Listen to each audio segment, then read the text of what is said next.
On vous en parlait hier dans ce téléjournal. Les citoyens de Neuville qui s'opposent au projet d'aérodrome ont finalement été entendus par le maire. La ville va étudier la possibilité de faire une demande d'injonction pour stopper le projet. Marie-Maude Pontbriand. Voici le terrain du futur aéroport de Neuville. Et voici la maison du Gatimmar. Elle habite ici depuis presque 20 ans et depuis janvier 2011, son petit coin de paradis est menacé. Moi, s'il y a un aéroport en face, je suis dans l'axe, alors il n'y a pas personne qui voudrait vivre dans l'axe d'une piste. D'abord, c'est la place où il y a le plus de bruit.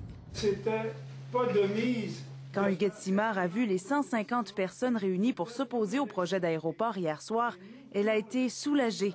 Soulagée de voir qu'enfin, elle n'était plus seule dans la lutte. On le sait que 150, c'est plus que ça qui nous appuie. C'est minime, le 150, parce que la population est en arrière de nous autres. C'est un très grand plaisir d'avoir vu ce monde-là. On va créer du droit dans cette injonction-là. Le comité de citoyens a demandé au conseil municipal de faire une demande d'injonction pour stopper les travaux d'aménagement de l'aéroport. C'est un dossier d'aménagement d'aérodrome, juridiction fédérale. Alors, mais écoutez, on regarde le tout de façon globale. Le maire a transmis la demande au procureur de la ville ce matin.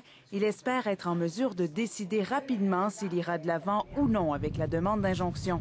Les opposants souhaitent que le ministre responsable de Transport Canada adopte un règlement soumettant tout promoteur d'aérodrome aux lois et règlements du territoire où il choisit de s'installer.